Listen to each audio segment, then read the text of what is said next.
السلام علیکم. سیٹھی سے سوال کے ساتھ میں ہوں سید عائشہ ناز. میرے ساتھ موجود ہیں حسب سابق نجم سیٹھی صاحب. السلام علیکم. حسب سابق میں نے کہا حسب سابق اب تو ظاہر ہیں روح رواں ہیں اس شو کے, اور ہم یہاں فرق یہ آنے جا رہا ہے کہ ہم روزانہ کی طرح گلشن کا کاروبار جیسے چلتا ہے, حالات حاضرہ روزانہ آتے ہیں, وہ نہیں کریں گے, وہ ہم آج نہیں کریں گے.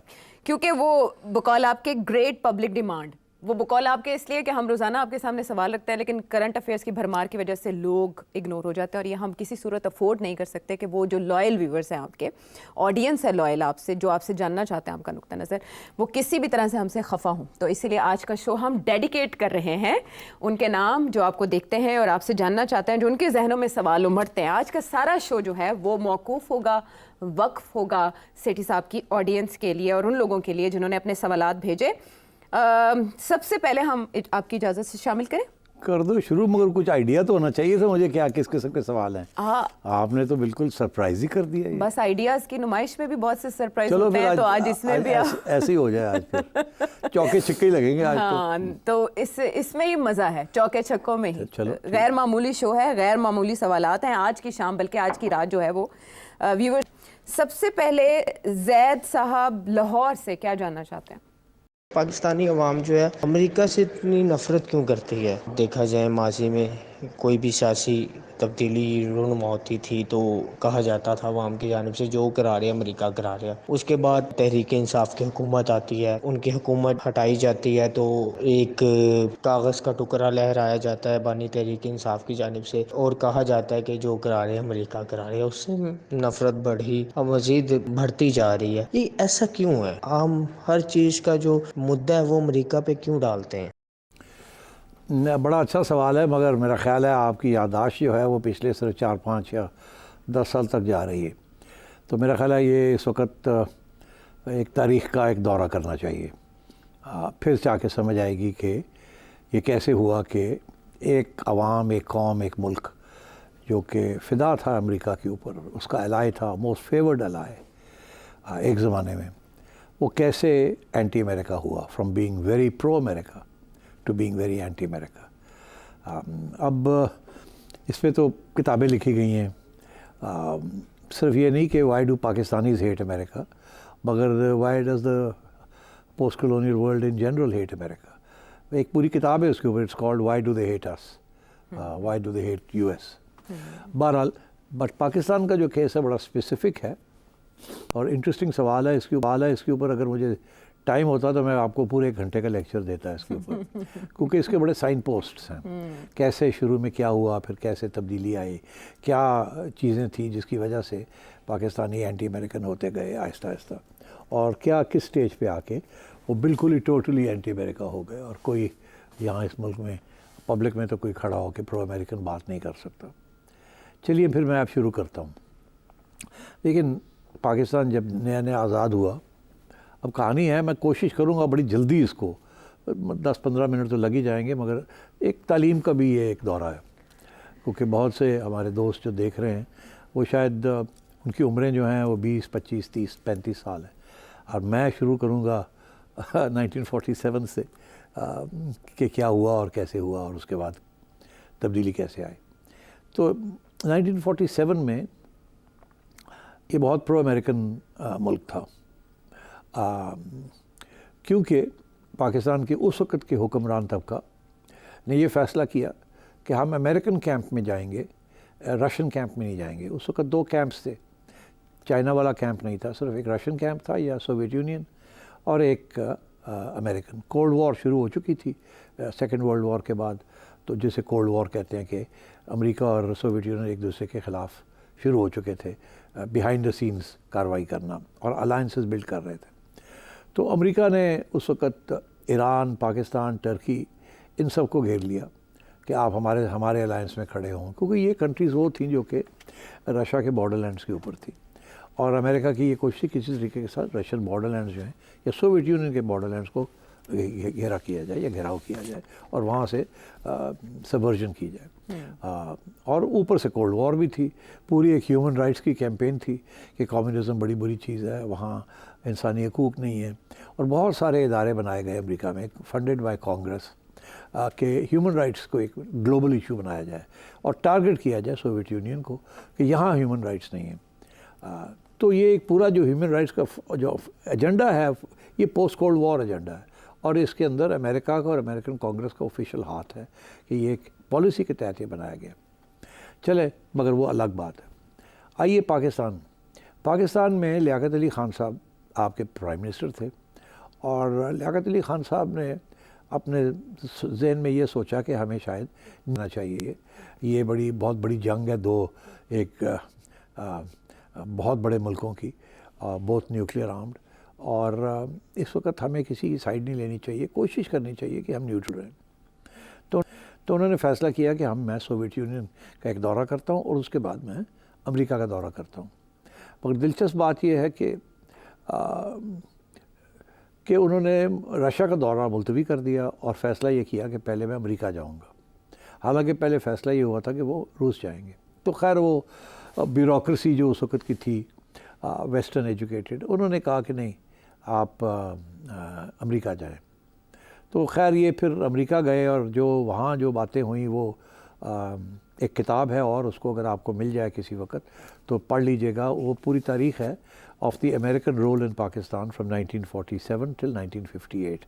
وہ بڑے فارمیٹیو ایئرز تھے کہ کس طریقے سے پاکستان حکومت کو پرسویڈ کیا گیا کہ آپ امریکن کیمپ میں جائیں اور آپ رشین کیمپ میں نہ جائیں.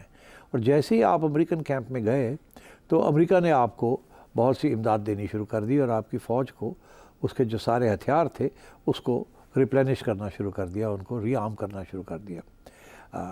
اور کیونکہ بھولیے گا مت کہ ابھی حال ہی میں کشمیر کے اوپر جنگ چھڑ چکی تھی اور پاکستان کی افواج کو ہتھیار کی بھی ضرورت تھی, کیونکہ جب پارٹیشن ہوئی تو انڈیا نے بہت سی چیزیں جو ہمارے حق میں آتی تھیں وہ نہیں دیں. تو ہمیں سخت ضرورت تھی ہماری فوج کو for weapons and modern weapons, especially tanks. تو America was the only country ready to do that and in return وہ چاہتے تھے کہ انہوں نے کچھ نئے ڈیفنس پیکٹس بنائے تھے اور آپ کو اس کے اندر اس سگنیچر لے کے کہ آپ ہمارے ڈیفنس پیکٹس کا حصہ ہوں گے اگینسٹ کمیونزم. اور جو آپ کو ہتھیار بھی دیے وہ اس کے ساتھ کنڈیشن یہ اٹیچ کی کہ یہ ہتھیار کمیونزم کے خلاف استعمال ہوں گے, امریکہ یا امریکن ایلائز کے خلاف کبھی نہیں استعمال ہو سکتے. اور یہ صرف سوویت یونین کے خلاف یا کمیونزم کے خلاف ان ہتھیار کو دیا جا رہا ہے تاکہ آپ اپنے آپ کو کمیونزم سے محفوظ رکھیں. تو یہ دس واز اٹ. تو اس میں اگلے 5-6 سال میں سینٹرل ڈیفنس پیکٹ, سیٹو بغداد پیکٹ, یہ سارے 3-4 اس قسم کے ڈیفنس پیکٹس بنے جس کے اندر امریکہ نے مختلف لوگوں کو گھیرا اور سائن کیے کانٹریکٹس اور ان کو امداد دینی شروع کی. تو پہلے دن سے یو بیکیم ڈیپینڈنٹ آن امریکہ. اس زمانے میں ویٹ کے بڑی شارٹیجز ہوتی تھی, پاکستان نیا نیا آیا تھا, نیا نیا ملک بنا تھا. تو PL480 پبلک فنڈز میں سے امریکہ آپ کو گندم پرووائڈ کرتا تھا. بڑے بڑے کنٹینرز شپس آتی تھی اور آپ کو گندم سپلائی کرتی تھی تاکہ یہاں کسی قسم کی فیمن نہ ہو اور کسی قسم کی فوڈ شارٹیجز نہ ہو. تو مجھے یاد ہے کہ as we were growing up in the 50s تو وہاں ہر جگہ پہ امریکہ کے جھنڈا اور پاکستان کا جھنڈا اور ایک ایسا جھنڈا بنا دیا گیا تھا اندر وہ USA کا جھنڈا تھا, اس کے اوپر لکھا ہوتا تھا USA. تو سب جگہ پہ USA کا چرچا تھا اور سارا پاکستان کے اسٹوڈنٹس جو کہ پڑھ رہے تھے اسکولوں میں ان کو ایک ہی بات بتائی جاتی تھی کہ امریکہ از آور فرینڈ اور we need this friend against India. And China کا کوئی ذکر نہیں تھا اس زمانے میں. چائنا کے اپنے بڑے ایشوز تھے, ابھی تو وہ اپنے پاؤں پہ نہیں کھڑا ہوا تھا, انقلاب ہوا تھا اور ابھی وہ انقلابی دور میں تھا. They were in no position to help anyone. تو امریکہ واز یور فرینڈ اور ہر شخص یہاں پرو امریکہ تھا اور ہر جگہ پہ امریکن ڈپلومیٹس اور امریکن ایڈ, ان کی وہیکلز, سب کچھ پاکستان واز ویری پرو امریکہ. تو نوجوان طبقہ بھی بڑا پرو امریکہ تھا, ہمارا دوست ہے امریکہ, روس بڑا خراب ہے, وہاں تو کمیونزم ہے, کمیونزم تو لادینیت ہوتی ہے, ہم تو مسلمان ہیں, and so on and so fourth. یہ سارا پروپیگنڈا چلتا تھا اور کمیونسٹ پارٹی جو تھی پاکستان کی اس کو بین کر دیا تھا. امریکہ نے کہا تھا اس کو بین کریں. تو کمیونسٹ پارٹی کو بین کر دیا, لیفٹسٹ کو جیلوں میں ڈالنا شروع ہو گیا. اور اس کے بعد ایک کو ہو گیا یہاں 1958 میں, جنرل ایوب خان نے کو کیا. اور جنرل ایوب خان کی کتاب ہے فرینڈز ناٹ ماسٹرز. مطلب ہے کہ ہم آپ کے دوست ہیں, ہمارا غلام اور ماسٹر کا ریلیشن شپ نہیں ہونی چاہیے. مگر اس وقت بھی کھٹک ہو رہی تھی کہ یار یہ تھوڑا زیادہ ہی ماسٹر بنتے جا رہے ہیں. تو ایوب خان صاحب نے امریکہ کا دورہ کیا اور بہت زبردست ان کو ریسیپشن ملی, کانگریس میں بھی, ہر جگہ پہ بھی. اس وقت نہ یہ کوئی خاص کانسٹیٹیوشن تھی, نہ کوئی عدالتیں تھیں, نہ کوئی انڈیپینڈنٹ جوڈیشری تھی, کوئی سول سوسائٹی نہیں تھی, کوئی کچھ نہیں تھا. تو so that was the pro-America decade, and that continued into the 1960s. Ayub Khan کی decade of development. Harvard university سے اکانومسٹس آئے, انہوں نے پاکستان کے 5 ایئر پلانز بنائے, اور ساری جو ڈیولپمنٹ ہوئی ان پاکستان وہ ہارورڈ یونیورسٹی کے اکانومسٹ سے, پلاننگ کمیشن آف پاکستان کے ساتھ مل کے وہ ڈیولپمنٹ ہوئی, اور کافی تیزی کے ساتھ ڈیولپمنٹ ہوئی. بہت پیسہ آ رہا تھا امریکہ سے, کوئی خاص ٹیکس کلیکشن ہو نہیں رہی تھی, پیسہ باہر سے آ رہا تھا, ڈیولپمنٹ ہو رہی تھی, انڈسٹریز لگ رہی تھیں, اور ساری مشینری جو تھی, سب کچھ جو تھا وہ امریکہ سے امپورٹ ہو رہا تھا. آپ کو امریکن مشینری کے اوپر ڈپینڈنسی آپ کو بنا دی گئی, ادھر آپ کے ہتھیاروں کے اوپر آپ یو بیکیم ڈپینڈنٹ آن امریکہ. اور آپ مزے لے رہے تھے, آپ کی رولنگ کلاس مزے لے رہی تھی. بیوروکریٹس اور فوجی یہ لنڈن اور UK اور امریکہ جاتے تھے اپنی ٹریننگ کے لیے, اور ٹھیک ٹھاک ٹریننگ پروگرامز ہوتے تھے. اور ظاہر ہے پھر جب واپس آتے تھے, دے ور آل ویری پرو امریکہ یا پرو ویسٹ. تو یہ 1960s تک چلا. مگر 1960s میں پھر ایک اسٹوڈنٹ موومنٹ شروع ہوئی, کیونکہ اس کے دوران اسٹوڈنٹس جو تھے یونیورسٹیز کے اندر وہ ریڈیکلائز ہونا شروع ہو گئے. اور ریڈیکلائزیشن 1950s میں شروع اس طریقے سے ہوئی کہ برطانیہ نے سویز کنال ایجپٹ میں سیز کر لی, جو کہ ایجپشن پراپرٹی تھی. تو ایجپٹ کا جو اس وقت کا لیڈر تھا وہ کرنل ناصر, تو انہوں نے رزسٹ کیا, انہوں نے کہا کہ ہم لڑیں گے, اور انہوں نے سوئز کنال سیز کر لی. وہ برطانیہ کے کنٹرول میں تھی, تو ایجپشن فورسز ٹوک اوور دا سوئز کنال, اور جس کی وجہ سے امریکہ اور برطانیہ یہ سارے جو تھے یہ بیکیم اینٹی ناصر. اینڈ یہاں ناصر کے سپورٹ کے اندر اسٹوڈنٹس نے ڈیمونسٹریشنز کرنی شروع کر دی. ان ڈیمونسٹریشنز کے اندر پنجاب یونیورسٹی اور گورنمنٹ کالج اور اس قسم کے ادارے, یہاں کے Islamia college, they were in the lead of those demonstrations. Islamabad تو اس وقت ابھی بنا بھی نہیں تھا, اور بن رہا تھا, ابھی نیا ٹرانسفر ہو رہی تھی, کراچی کیپٹل تھا تو ٹرانسفر ہو رہے تھے. تو یہ ایک ڈیمونسٹریشن شروع ہو گئے. وہ پھر پنڈی تک پہنچ گئے, کیونکہ اسلام آباد تھا نہیں, پنڈی میں تھا سارا کچھ. تو ایونچولی ایوب خان کے اوپر بڑا پریشر پڑا ان اسٹوڈنٹ ڈیمونسٹریشنز کی وجہ سے, اور کراچی میں بھی ہوا. تو Ayub Khan had to resign. انہوں نے ہینڈ اوور کر دیا ٹو یحییٰ خان, اور یحییٰ خان نے پھر وہ الیکشن کروائے 1970 کے, جس کے ساتھ پھر آپ کو پتہ اس کا نتیجہ کیا نکلا. مگر جو پوائنٹ میں بنانا چاہ رہا تھا یہ کہ وہ جو ڈیکیڈ آف ڈیولپمنٹ تھی, یہ جو ہارورڈ والوں نے جو آپ کو ٹریننگ دی تھی, آپ کے پلاننگ کمیشن کے لوگوں کو, جن لوگوں نے پھر, اور فائنانس منسٹری کو, اس میں بڑی ان ایون ڈیولپمنٹ تھی. امیر بہت امیر ہو گئے, غریب غریب ہی رہے. سڑکوں پہ آپ جاتے تھے تو بلڈنگز آ رہی تھی, فیکٹریز لگ رہی تھیں, مگر غریبوں کا حال بہتر نہیں ہو رہا تھا, اور ادھر امیر امیر ہوتے جا رہے تھے. تو پھر ایک نیا موومنٹ شروع ہوا, جسے وہ کہتے ہیں اگینسٹ دا 22 فیملیز. اس وقت یہ بات بنی کہ اس پاکستان کا جو حکمران طبقہ ہے اس میں 22 فیملیز. وہ جو اس وقت کے ایک چیف اکانومسٹ تھے جو کیمبرج یونیورسٹی سے پڑھ کے آئے تھے, جن کا نام تھا ڈاکٹر محبوب الحق, وہ پلاننگ کمیشن کے ہیڈ تھے. تو انہوں نے یہ کہا کہ یہ تو بڑی ان ایون ڈیولپمنٹ ہے, اور اس کے اندر تو 22 فیملیز جو ہے وہ سب کچھ کھا پی گئی ہیں, تو اس کا تو فروٹس جو ہے وہ نیچے ٹرکل ڈاؤن نہیں ہوئے. ایک پہلو.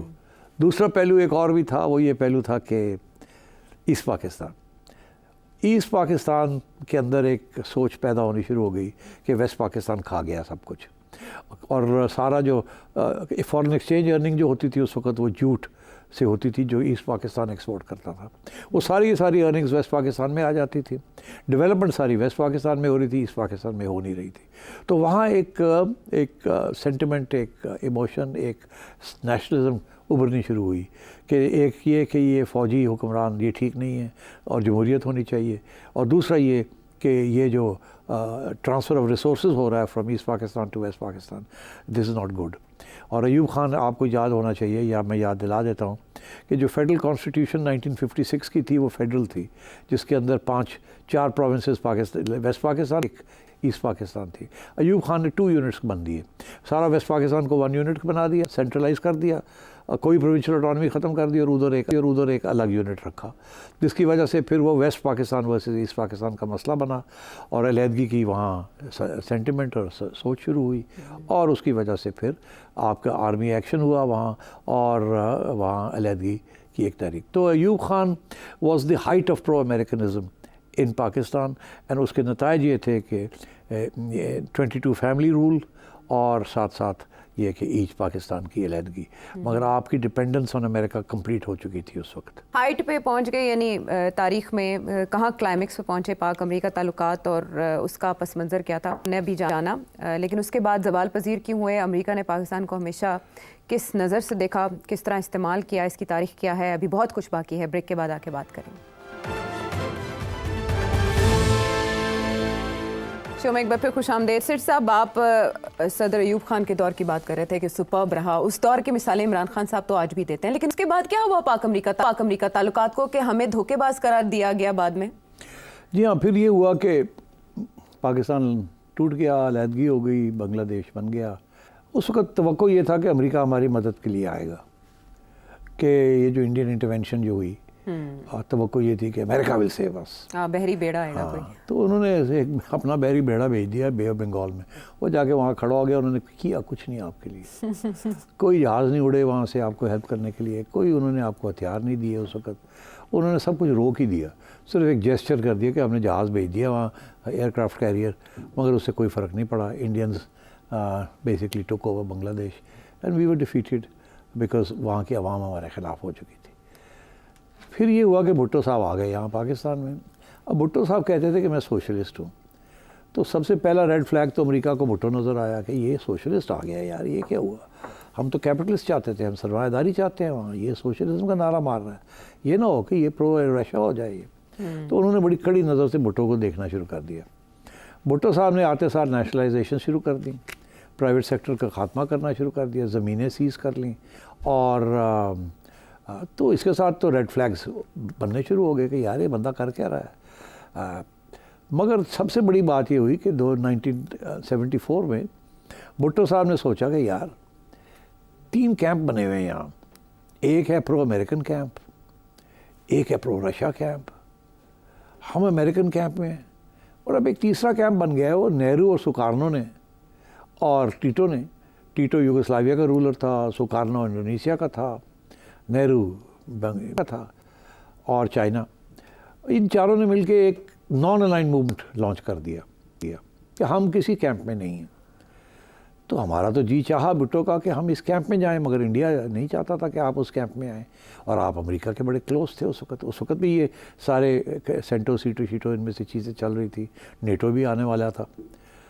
تو بھٹو صاحب نے سوچا لو جی میں ایک چوتھا کیمپ بناتا ہوں. ہو کون سا؟ جی میں اسلامک کیمپ بناتا ہوں. اور وہ کیسے؟ جی سارا ملک جو اسلامک ہے اس وقت 1974 میں پہلی دفعہ تیل کی قیمتیں بڑھنی شروع ہو گئی، اور oil became a very important commodity. اور آئل جو تھا اس وقت زیادہ تر مسلم ممالک میں تھا، Saudi Arabia, Iraq, U A E and so on and so forth. تو آئل کی وجہ سے ویلتھ آنی شروع ہو گئی وہاں. بھٹو صاحب نے 2-3 چیزیں کی. پہلے تو انہوں نے یہ کہا کہ پاسپورٹس ہر پاکستانی کو ملنا چاہیے. اس سے پہلے پاسپورٹ لینے کے لیے 2 سال انتظار کرنی پڑتی تھی. بھٹو صاحب نے پاسپورٹ کھول دیے اور کہا جاؤ جا کے مڈل ایسٹ میں جا کے کام کرو. ان کا خیال تھا ہمارا ایک ویسٹڈ انٹرسٹ بن جائے گا in the Middle East where the oil is, and وہاں سے پیسے بھی آئیں گے پاکستان، ہمارے ورکرز جائیں گے، اور وہاں بھی ڈپینڈنس ہو جائے گی پاکستانی ورکرز کے اوپر، آئی ای اور Pakistan. It was a brilliant strategy. Pakistan سے لوگ پاسپورٹس لے کے مزدوری کرنے کے لیے سارے مڈل ایسٹ میں پہنچ گئے. تو ایک تو یہ ہوا.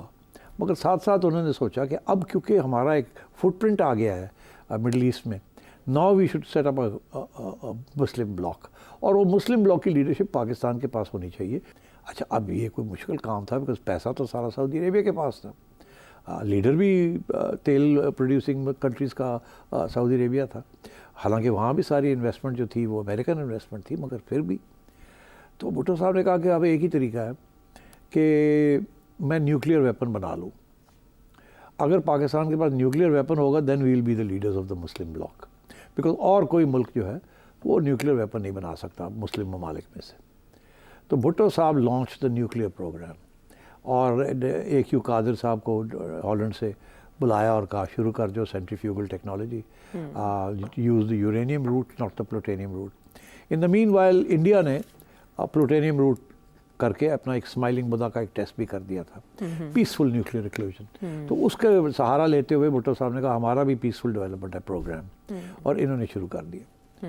اب جیسے شروع کیا تو امریکہ تو پاگل ہو گیا، انہوں نے کہا یار مسلمانوں کے پاس نیوکلیئر ویپن، یہ تو بڑا گڑبڑ ہے، یہ بھٹو بڑا غلط آدمی ہے، سوشلسٹ بھی ہے، اوپر سے نیوکلیئر ویپن یہ بنا رہے ہیں پاکستانی، کل کو یہ ایکسپورٹ کر دیں گے، کل کو یہ اسرائیل کے اوپر نہ گرا دیں، کل کو یہ تو پاگل لوگ ہیں. تو یہ بھٹو کو تو فارغ کرنا ہے، اس کو تو نہیں رکھنا، اور یہ نیوکلیئر پروگرام کو چلنے نہیں دینا. جیسے آج وہ ایران کے پیچھے پڑے ہوئے ہیں کہ نہیں آپ کا نیوکلیئر پروگرام ہوگا. اس وقت لیٹ مڈ 70s میں انہوں نے یہ فیصلہ کیا بھٹو صاحب نے کہ ہم پروگرام شروع کرنا ہے اور کہوٹا میں، اور ادھر سے امریکہ نے فیصلہ کیا کہ ایسی دونوں نہیں کرن دیں گے، اور دھمکیاں دینی شروع کر دی کہ ایڈ کٹ آف کر دیں گے، اور نیوکلیئر پارٹس اگر آپ کہیں سے لیں گے تو وہ بھی کٹ آف کر دیں گے، وغیرہ وغیرہ وغیرہ.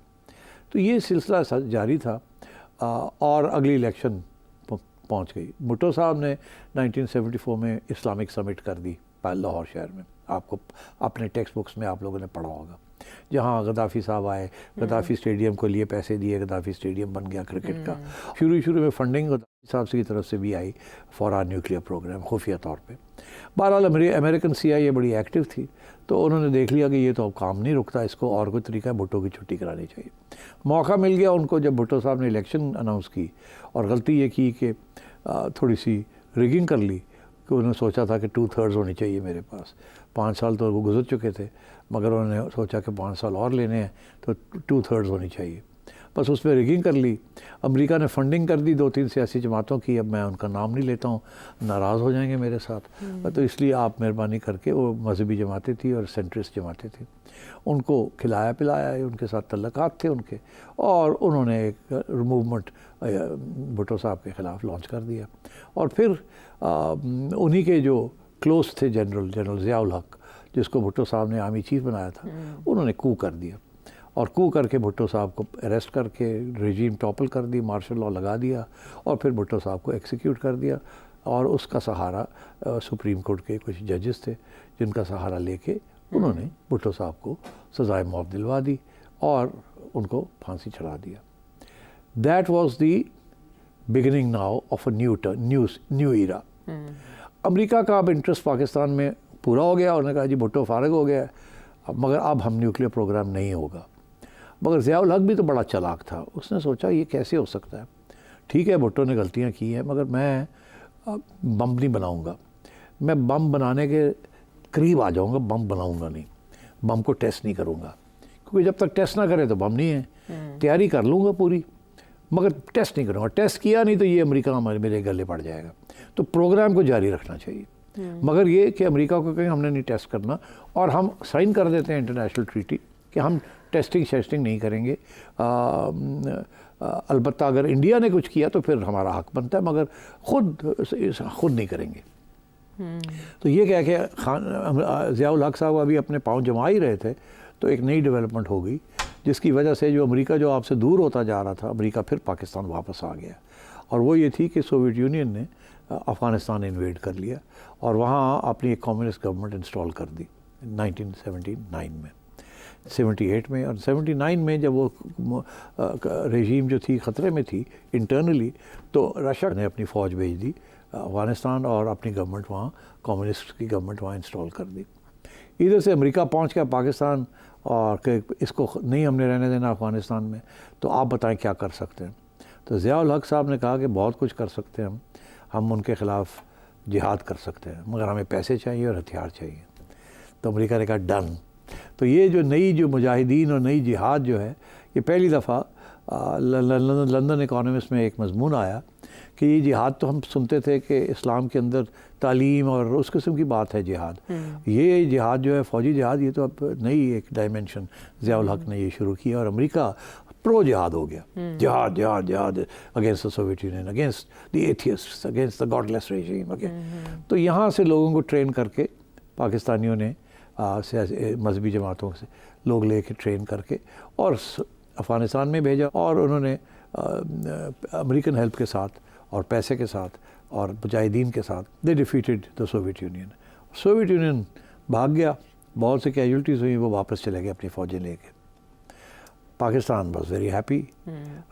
اب امریکہ کا کام پاکستان میں ختم ہو گیا تھا، کیونکہ امریکہ نے سوچا کہ اب ہم نے پاکستان کو آخری نچوڑ لیا ہے، اب وہاں سے روس بھی چلا گیا ہے، تو اب ہمیں پاکستان کو سپورٹ کرنے کی ضرورت نہیں ہے، اب ہم نے انڈیا کی طرف جانا ہے، کیونکہ اب چائنا بڑھ رہا ہے اور ہم نے اب انڈیا کی طرف جانا ہے اور انڈیا کو چائنا کے خلاف کھڑا کرنا ہے. تو اس لیے پھر یہ فیصلہ کیا امریکہ نے کہ پاکستان سے پل آؤٹ کرنا ہے، بہت ہو گیا ہے، ہم نے اپنا کام کر لیا. تو پھر جب ضیاء الحق کو انہوں نے سمجھایا کہ اپنا نیوکلیئر پروگرام ختم کر دو، وہ نہیں ہوا، پروگرام چل رہا تھا.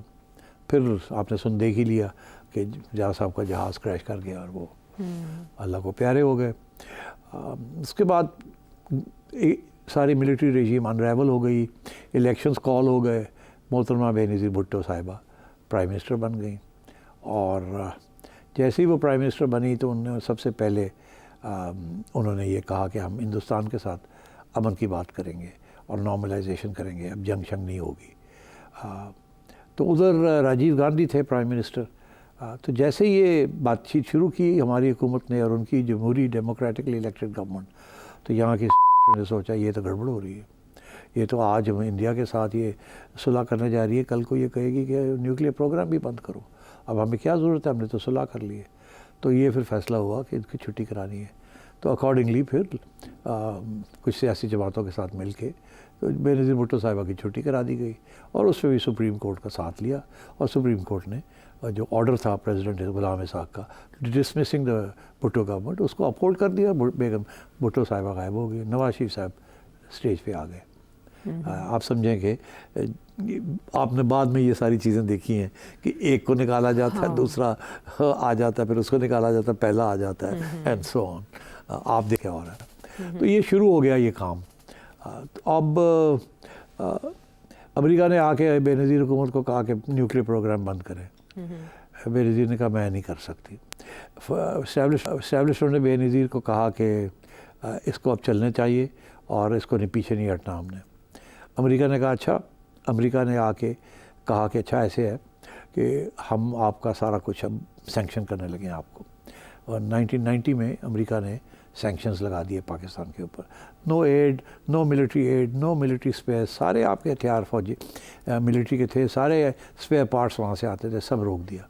اور نئے امینڈمنٹس آنے شروع ہو گئے، گلین امینڈمنٹ، پریسلر امینڈمنٹ، کہ پاکستان کے اوپر سینکشنز لگنے شروع ہو گئے اور ساری ایڈ بند ہو گئی، اس لیے تاکہ آپ کو کہا گیا کہ آپ اپنا پروگرام بند کریں.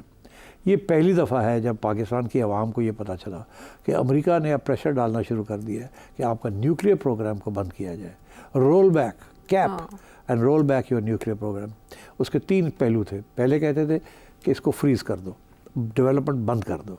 اگلی سٹیج یہ کہ پیچھے ہٹو، اس کو رول بیک کرو. اور پھر فائنلی یہ کہ جو آپ کے نیوکلیئر وار ہیڈز ہیں ان کو فریز کر دو. تو freeze, roll back and dismantle your nuclear programme. تو پاکستان کی عوام کو پتہ چل گیا. پاکستان کے اندر پہلی دفعہ اینٹی امریکنزم بڑھنی شروع ہو گئی. یہاں وہ جو پہلے بڑا پیار تھا امریکہ کے ساتھ، ہتھیار آ رہے تھے، کٹھی جنگیں لڑی جا رہی تھیں، سب کچھ ہو رہا تھا، وہ سب ختم ہو گیا. آپ کے نیوکلیئر پروگرام کے اوپر پاکستانی خلاف ہو گئے امریکہ کے. میں بڑی ویوڈلی ریکال کرتا ہوں کہ یہ کیسے یہ تبدیلی آنی شروع ہو گئی. نوجوان طبقہ جو تھا، خبریں آنی شروع ہو گئی تھی، میڈیا آزاد ہو چکا تھا پہلے سے. ایوب خان کے زمانے میں تو بالکل کوئی آزادی نہیں تھی، مگر جمہوریت کے زمانے میں آزادی آنی شروع ہو گئی، باتیں ڈسکس شروع ہو گئی. تو اور this is the beginning of anti Americanism in Pakistan in the question on the nuclear issue. اور اس کے بعد تو خیر اور پھر ساری نوے کی دہائی جو تھی وہ سینکشنز لگے رہے آپ کے اوپر. 96 میں جا کے بڑی مشکل سے تھوڑے سے سینکشنز ختم ہوئے, مگر پھر 98 میں آپ نے دیکھا میاں صاحب پرائم منسٹر تھے اور انڈیا نے بی جے پی پارٹی آ گئی اور انڈیا نے آ کے ٹیسٹنگ کر دی اپنے نیوکلیئر ویپن کی. تو پاکستان کے اوپر امریکہ کا بڑا پریشر تھا. اس وقت امریکن پریزیڈنٹ کلنٹن تھے, انہوں نے نواز شریف کو فون کیا اور کہا کہ آپ ٹیسٹ مت کریں, اس کو بہت بڑی غلطی ہوگی, ساری ویسٹرن آپ کے خلاف ہو جائیں گے. ہم نے یہاں سے جواب یہ دیا کہ یہ کیسے ہو سکتا ہے کہ وہ کرے اور ہم نہ کریں, یہ تو بہت بڑی حماقت ہوگی, ہماری عوام ہمیں کبھی نہیں معاف کرے گی. عوام اس وقت سن رہی تھی, دیکھ رہی تھی کس طریقے سے امریکہ کا پریشر پڑ رہا ہے اور عوام اور بھی اینٹی امریکن ہو رہی تھی. پھر نواز شریف صاحب نے یہ فیصلہ کیا کہ نہیں ہم ٹیسٹ کریں گے. امریکہ پیسے دیتا ہے نہیں دیتا, بند کرتا ہے بند کریں, ہم گھاس کھائیں گے مگر ہم نیوکلیئر ٹیسٹ کریں گے. تو میاں صاحب نے پھر جیسے کہ نا کوڑا کوٹ کر کے نیوکلیئر ٹیسٹ کر دیا. انڈیا نے 5 کیے, آپ نے 6 کیے. ہم نے کہا اے دیکھو. تو اس کے ظاہر ہے کہ میاں صاحب کی بہت گڈی اڑ گئی گھر میں, مگر کہیں اور گڈی جو تھی وہ نہیں اڑی اور وہ کٹ گئی. اور میاں صاحب کو پھر بلایا انہوں نے امریکہ اور لیکچر دیا, اور میاں صاحب بھی کہا نہیں سوری یہ تو ہونا ہی تھا, اگر انڈیا کرے گا تو پھر ہم بھی کریں گے. تو پھر 99 میں میاں صاحب کی یہاں تو اینٹی امریکنزم چل رہی تھی. 99 میں میاں صاحب کی لڑائی جھگڑے ہو گئے جنرل مشرف کے ساتھ کارگل کے اوپر, اور جنرل مشرف نے مارشل لاء لگا دیا. جب جنرل مشرف نے مارشل لاء لگایا تو اس وقت جو امریکن پریزیڈنٹ تھا, پریزیڈنٹ بش, اس کو کسی نے پوچھا کہ یہ پاکستان میں جو یہ جرنیل آ گیا ہے اس کو آپ جانتے ہیں؟ اس نے کہا اس کا کیا نام ہے؟ یہ ایک کہانی ہے, پتہ نہیں سچ ہے یا جھوٹ ہے, مگر اس کا مطلب اس کہانی کا یہ ہے کہ ان کو پاکستان میں اب کوئی انٹرسٹ نہیں رہا تھا اور پاکستان اینٹی امریکہ ہوا تھا بہت. مگر یہ ہوا کہ پھر 99 میں مشرف صاحب آ گئے, پاکٹس خالی تھی, امریکن ایڈ آ نہیں رہی تھی, دھیلا نہیں تھا, IMF نہیں تھا, کوئی کچھ نہیں تھا, اور سمجھ نہیں آ رہی تھی کریں گے ہم کیا. اور اس وقت پھر ایک نیا راؤنڈ شروع ہو گیا اور امریکہ واپس پاکستان آ گیا. اور وہ نیا راؤنڈ یہ تھا کہ افغانستان کے اندر جو کرزئی کی حکومت تھی, جو پرو امریکن حکومت تھی, اس کے خلاف ایک جنگ شروع ہو گئی طالبان کی, افغان طالبان کی. اور امریکہ کو پاکستان کی ضرورت پڑ گئی کہ اب یہ کرزئی کی حکومت کو سپورٹ کرنا ہے اور طالبان کے خلاف محاذ بنانی ہے. پاکستان نے طالبان کو پاکستانی علاقوں کے اندر آنے دیا اور وہاں وہ گھس بیٹھیے. وہاں سے انہوں نے پھر اپنی جدوجہد کرزئی اور اس وقت کی پرو امریکن رژیم کے خلاف شروع کر دی. اور امریکہ نے پھر پاکستان کے ساتھ دوستی پھر کر لی. اور مشرف کے زمانے میں $20 بلین امریکہ نے دیے پاکستان کو کہ آپ طالبان کی سپورٹ نہ کریں. اور from time to time Pakistan Taliban کو کریک ڈاؤن کرتا تھا, ایک طرف ان کی امداد بھی کر رہا تھا اور ایک طرف امریکہ کو بھی خوش کر رہا تھا. پاکستان طالبان کو اس لیے سپورٹ کر رہا تھا کیونکہ ان کا یہ خیال تھا کہ اسلامک رژیم اگر وہاں ہو تو وہ بہتر ہوگا from Pakistan point of view, یا یہ نہیں کہ کوئی لیفٹسٹ یا پرو رشیا یا پرو امریکن رژیم وہاں ہو. مگر تاریخ نے ہمیں بتایا کہ ہم سے بڑے غلط فیصلے ہوئے. آج وہ ہمارے گلے فیصلے پڑے ہوئے ہیں. اگر افغانستان سٹیبل ہوتا اور نیوٹرل ہوتا تو شاید یہ جو ٹیررزم چل رہی ہے یہاں جو افغانستان سے آ رہی ہے یہ شاید نہ ہوتی. بہرحال وہ الگ ایک سبجیکٹ ہے. تو میں آپ کو یہاں تک لا رہا ہوں کہ پھر سے پرو امریکن ایک پالیسی پاکستان کی جو تھی وہ آنی شروع ہو گئی. مگر جیسے ہی طالبان نے سیز کیا افغانستان تو پھر اس کے بعد امریکہ جب یہاں سے گیا تو عمران خان صاحب کا دور تھا. خان صاحب نے جذبے میں آ کے یہ کہہ دیا کہ افغانوں نے غلامی جو ہے اس کے خلاف انقلاب لے آئے ہیں. غلامی تو امریکنوں کی تھی. تو یہ ظاہر ہے یہ بات ان کو پسند نہیں آئی امریکنوں کو. تو انہوں نے سوچا اے بندہ بھی ٹھیک نہیں ہے تو اس کے ساتھ بھی دیکھنا پڑے گا. مگر وہی ہوا یہ کہ خان صاحب جو تھے وہ پھر امریکہ چلے گئے, ڈونلڈ ٹرمپ کے ساتھ دوستی لگانے کی کوشش کی. اور جب خان صاحب واپس آئے وہاں سے تو کہنے لگے کہ مجھے ایسے لگتا ہے کہ امریکہ اور پاکستان کی وہی دوستی ہے جیسے اور مجھے اتنی خوشی ہے جتنی کہ مجھے خوشی تھی جب میں نے کرکٹ ورلڈ کپ جیتا تھا. تو ہماری امریکہ کے ساتھ اب بڑی پکی دوستی ہوگی. انہیں کیا پتہ تھا کہ امریکہ دوستی نہیں کرتا کسی کے ساتھ. امریکہ کے اپنے مفاد میں جو کام ہوتا ہے وہ کرتا ہے, اور جب آپ ان کے مفاد کے خلاف جاتے ہیں تو امریکہ آپ کے خلاف ہو جاتا ہے. تو اس وقت پھر یہ خان صاحب کی جو پالیسیز تھیں اس کے اوپر ایک تو وہ آپ نے دیکھا کہ جب یوکرین کی جنگ شروع ہوئی تو خان صاحب اٹھ کے رشیا چلے گئے. وہ بڑی تکلیف ہوئی امریکہ کو, کی کر رہے ہیں. اس سے پہلے انہوں نے وہ بیان بھی دے دیا تھا غلامی والا. تو امریکہ تھوڑا دور ہو گیا خان صاحب سے, اور ان کو تکلیف ہونی شروع ہو گئی. یہ نہیں کہ انہوں نے کو کروایا اس ملک میں, مگر انہوں نے یہ ضرور کہا ہوگا کہ ہم خوش نہیں ہیں آپ کے پرائم منسٹر کے ساتھ, یہ آپ کی جو پالیسیز ہے اس وقت آپ کو چاہیے ہمیں سپورٹ کریں, ویسٹ کو سپورٹ کریں, اور آپ اس وقت چائنا کے گود میں بیٹھے ہوئے ہیں اور ہمارا چائنا کے ساتھ پرابلم بن رہا ہے, اور ادھر ہمارا روس کے ساتھ پرابلم ہے, اور آپ کا پرائم منسٹر روس جا رہا ہے, یہ ہو کیا رہا ہے. تو یہاں اینٹی امریکنزم دن بدن بڑھتی جا رہی تھی, بیکاز امریکہ کی جو ہیوی ہینڈڈ ہیمر ٹیکٹکس تھے وہ عوام تک پہنچ رہے تھے. سوشل میڈیا ایکٹیو ہو چکا تھا, اور امریکہ کی جہاں جہاں ریجیم چینج دنیا میں ہوئی وہ کہانیاں اب آنے شروع ہو گئیں کہ امریکہ میں ہائٹی میں یہ کروایا, امریکہ نے چلی میں یہ کروایا, امریکہ نے ایران میں کیا کروایا تھا 1950s میں یا 60s اینڈ سو آن. تو وہ ساری باتیں جو تھی اب تعلیم کے ذریعے اور سوشل میڈیا کے ذریعے پاکستان کی عوام تک آنی شروع ہو گئی تھی. So that is why there has been an anti Americanism in this country جو ابھی بھی رہ گئی ہے. آخری سٹیج یہ آئی اسلاموفوبیا کی, اور اسلاموفوبیا کی وجہ سے جس کی نشاندہی عمران خان نے بھی کی اور لوگوں نے بھی کی کہ ویسٹرن جو اینٹی اسلام جو سینٹیمنٹ وہاں ڈیولپ ہوا ہے, اس کی وجہ سے بھی پاکستانی اینٹی ویسٹ اور اینٹی امریکہ ہو چکے ہیں. ٹھیک ہے, یہ ہے پاک امریکہ تعلقات کی تاریخ, اور اس میں ہمیں زیادہ دکھائی دیتا ہے کہ امریکہ نے اپنے نقطہ نظر سے پاکستان کے ساتھ تعلقات برقرار رکھے, اور پاکستان کو جب بھی ضرورت پڑی پاکستان کو بجائے امداد کے دھوکے باز قرار دیا گیا. لیکن اب آگے جا کے ان تعلقات کی نوعیت کیا ہوگی یہ بھی آنے والا وقت ثابت کرے گا. اور اب واپس آئیں گے آپ کے مزید سوالوں کے ساتھ. شو میں ساتھ دینے کا شکریہ. جب آپ گفتگو کر رہے تھے تو ہمارے ایک ناظر ہیں محمد خان صاحب سندھ سے, انہوں نے اسی سے ریلیٹڈ کوشچن پوچھا تھا جو میں آپ پٹ کر دیتی ہوں کہ 1998 میں سٹ صاحب جب پاکستان نے دھماکے کیے تبھی انڈیا نے بھی پوکھران میں دھماکے کیے تھے, تو کیا بھارت کو بھی اسی نوعیت کی پابندی اور سختیوں کا سامنا امریکہ کی طرف سے کرنا پڑا, یا صرف پاکستان کے لیے تھا یہ؟ بڑی انٹرسٹنگ کہانی ہے یہاں اور رپورٹنگ ہے کہ انڈیا پوکھران کے اندر 2-3 سال سے 1995, 96, 97 آنورڈس انڈیا تیاری کر رہا تھا فار اے نیوکلیئر ٹیسٹ. مگر اس وقت کی جو انڈین حکومت تھی وہ خوفزدہ تھی کہ انڈیا کا جو سارا سٹانس تھا of a peaceful nuclear programme, اور آپ کو یاد ہوگا انڈیا بہت اپنا سیکولر انڈیا کا بہت امیج تھا, peaceful secular India, the land of Buddhist, the land of Jains, بڑی ہندو ریلیجن, بڑی peaceful religion and so on and so fourth.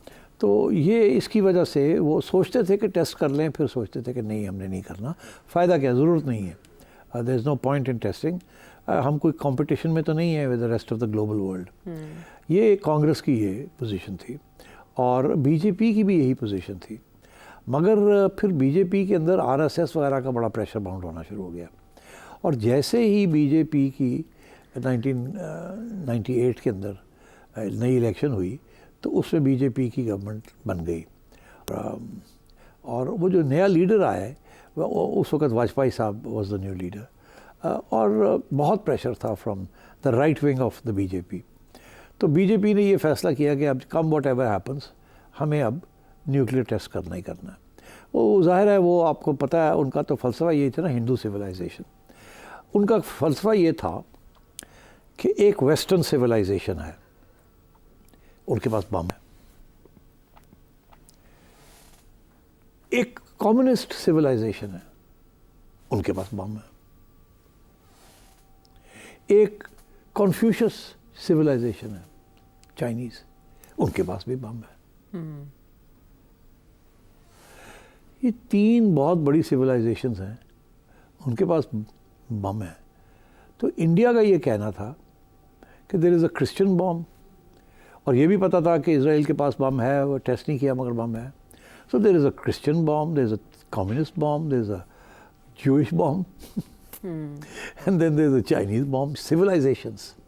اور ایران جو ہے وہ بھی بنانا چاہ رہا ہے ایز اے گریٹ سویلائزیشن.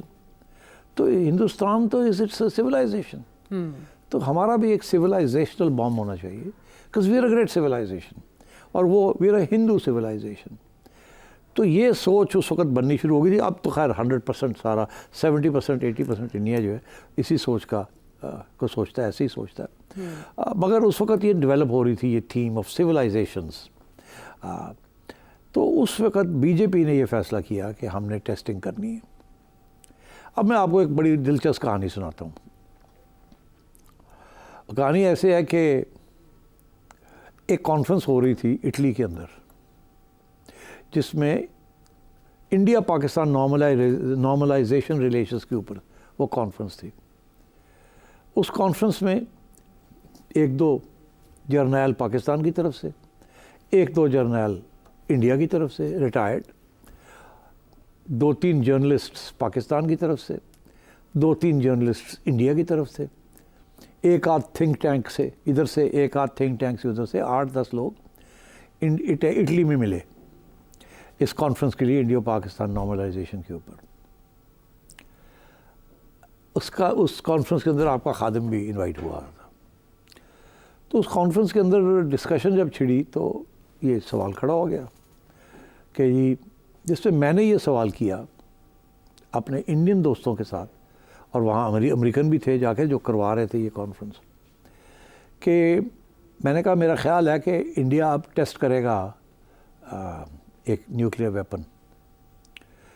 تو میرا سوال یہ ہے کہ اگر انڈیا ٹیسٹ کرتا ہے نیوکلیئر ویپن تو آپ لوگوں کا کیا خیال ہے, پاکستان کو بھی ٹیسٹ کرنا چاہیے یا نہیں کرنا چاہیے؟ تو یہ سوال میں نے کھڑا کر دیا. اس کے اوپر جو انڈیا سے جو 1-2 صحافی تھے دے گاٹ ویری اپسیٹ.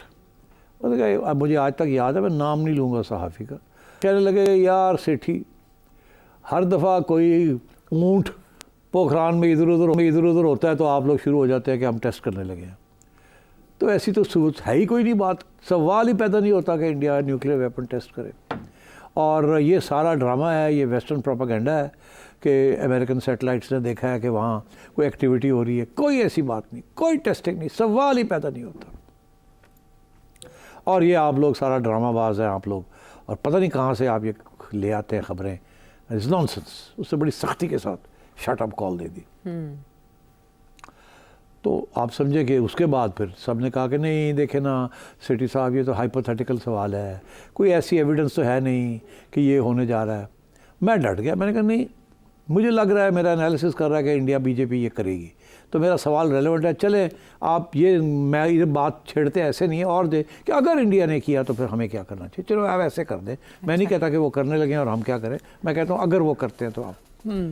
بہرحال جی وہ ڈبیٹ انہوں نے نہیں کی, and we broke for lunch. اچھا, لنچ کے دوران انٹرنیشنل ہیڈ لائنز آئیں کہ انڈیا نے پوکھران کے اندر نیوکلیئر ٹیسٹ کر دیے. اب وہاں پر کچھ ایسا آپ سوچے کہ 1 گھنٹہ پہلے لڑائی جھگڑے ہو رہے تھے, مجھے گالیاں پڑ رہی تھی کہ آپ نے ایسا سوال کیوں کیا, اور 1 گھنٹے کے بعد پتہ لگا کہ وہاں تو ٹیسٹ ہو گیا, ابھی ہوا ہے. وہ آپ کو بھرپور طریقے سے رد کر رہے تھے. تو مجھے رد کر رہے تھے. تو بس وہ کانفرنس ہی ختم ہو گئی, کیونکہ انڈینس نے تو فوراً اٹھے وہاں سے اور بھاگے کہ جی اس سے بڑی خبر تو ہے کوئی نہیں, ہم سب جا رہے ہیں, ہمارے اخبار ہیں, ہمارا یہ ہے. سارے اٹھ کے بھاگے وہاں سے اٹلی سے, اور وہ جناب کہ جی ہم نے پہنچنا ہے وہاں, کانفرنس کال آف ہو گئی. اب بات یہ ہے کہ کیا میں اتنا بریلینٹ تھا کہ میری انالیسس نے مجھے یہ بتایا کہ کچھ ہونے جا رہا ہے, یا شاید میری کوئی چڑیا کی خبر بھی ہوگی. یہی بات انہوں نے تو یہی سمجھا. تو انہوں نے, ان کو پتہ نہیں تھا کہ میرے پاس چڑیا بھی ہے. تو مجھے چڑیا نے کوئی خبر دے دی تھی کہ یہ سوال ضرور پوچھنا وہاں جا کے, کیونکہ ہمارا خیال ہے کہ وہاں ٹیسٹنگ شروع ہو گئی ہے. اور جس چڑیا نے یہ خبر لے کے آئی اس نے یہ بھی کہا کہ امریکنوں نے ہمیں کہہ دیا ہے کہ شاید انڈیا یہ کرے, اور مگر اگر اس نے کیا تو آپ نے نہیں کرنا. تو مجھے یہ کہا گیا کہ آپ اس کانفرنس میں ذرا بات چھیڑیے گا. اچھا, کچھ جواب تو ہمیں ملے. ہمیں شک ہے کہ انڈیا کرے گا, ہمیں امریکنوں نے کہا ہے کہ اگر انڈیا نے کہا آپ نے کچھ نہیں کرنا. اس کا مطلب ہے امریکہ کو بھی شک تھا. ٹھیک. تو بات یہ ہے کہ یہ انڈیا نے جب نیوکلیئر ٹیسٹ کیا تو امریکنوں کو پتہ تھا, امریکن اس کو روک نہیں سکے. اس کی وجہ ایک تھی کہ انڈیا امریکہ سے کوئی پیسے نہیں لیتا تھا, انڈیا امریکہ سے کوئی ہتھیار نہیں لیتا تھا, انڈیا امریکہ اس کو ایکسپورٹ کرتا تھا, امپورٹ نہیں کرتا تھا اتنا. انڈیا کی کوئی ڈپینڈنس نہیں تھی آن امریکہ. امریکہ کے پاس کوئی لیورز نہیں تھے انڈیا کو ٹائٹ کرنے کے لیے, اسکروز. صرف ایک مورل آرگیومنٹ ہی تھی. اور انڈیا دن بدن بڑا ملک ہوتا جا رہا تھا. پاکستان پیچھے رہ گیا, انڈیا بڑھ رہا تھا, اپنے پاؤں پہ کھڑا تھا, اور اب ایک نئی جماعت ریڈیکل انڈین نیشنلزم ابھر رہی تھی. اور انڈینز جو امریکہ میں بھی تھے اس کے سپورٹرز تھے. بہت بڑی ایک لابی امریکہ میں بھی بن رہی تھی بی جے پی کی. تو اس لیے امریکہ could not do any thing about India. اس وقت میں انڈیا نے, امریکہ نے سوچا پاکستان کو روکا جائے, کوشش کی جس کے میں نے پہلے آپ کو سمجھایا, تو وہ کامیاب نہیں رہے. ہم نے بھی کہا ہم نے کرنا ہے, وی لیڈ گراس, میاں صاحب نے کہا نہیں تو کرنا ہی کرنا ہے. اس وقت بہت سی آوازیں تھیں جو کہہ رہے تھے کہ مت کریں, کہ مت ٹیسٹ کریں, سوچ لیں. اور کلنٹن نے ان کو 3, 4, 5, 6 ارب ڈالر کا بھی وعدہ کیا تھا کہ اگر آپ نہیں کرتے تو ہم آپ کا خیال کریں گے. مگر پاکستان کی اسٹیبلشمنٹ اور میاں صاحب کی پارٹی, ان کا یہ فیصلہ تھا کہ ہم نے کرنا ہے, اس کے علاوہ ہمارے پاس چارہ نہیں ہے کوئی.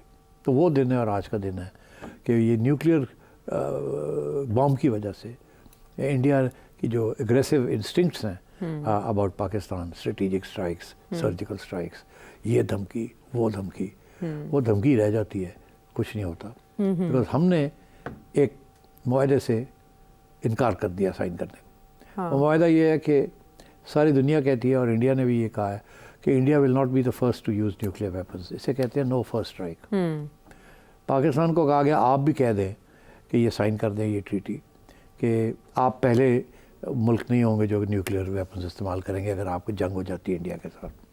پاکستان نے کہا ہم نہیں سائن کریں گے, بیکاز ہمارے پاس ایک ہی ڈیٹرنس ہے, اور وہ یہ ہے اگر کل ہم کو پتہ چلتا ہے کہ انڈیا کی فوج جو کہ 4 گنا زیادہ ہے ہم سے, اور وہ اگر آ جاتی ہے, ہماری جنگ چھڑ جاتی ہے, اور وہ ہمیں لگتا ہے کہ پاکستان کو توڑنے لگے ہیں, تو ہم استعمال کر سکتے ہیں اور ہم کریں گے. یہ ہے ہمارا ڈیٹرنس. اب اس کے بعد پاکستان نے اب ٹیکٹیکل نیوکلیئر ویپنز بھی بنا لیے ہیں کہ اگر انڈیا کی آرمی جو ہے پاکستان کے اندر آ جائے, ڈیزرٹ کے اندر, یا کراچی لاہور کا راستہ کاٹنے کی کوشش کرے, تو we may be threatening to use tactical nuclear weapons. کہ ہم نے انڈیا کے اوپر نہیں کیے, Indian army inside Pakistan کے اوپر ہم کر سکتے ہیں. تو وہ ٹیکٹیکل ویپنز بنا لیے گئے ہیں, اور میرا خیال ہے that is what is why اب انڈیا پاکستان کا وار نہیں ہوتا. بالکل. And I think the nuclear deterrence is its place. اور یہ تب کی توازن قائم رکھے ہوئے ہے. صورتحال میں امریکہ کے تعلقات اس خطے کے دو مماثلان اور بھارت کے ساتھ تفاوت کا شکار کیسے رہے, آپ نے ان ڈیٹیل جانا. ایک اور پروگرام ہوگا جو صرف مختص ہوگا, آپ کے سوالوں پر ہی مبنی ہوگا, سیریز ہوگی آپ کے سوالوں کی. تب تک کے لیے ہمیں اجازت دیں.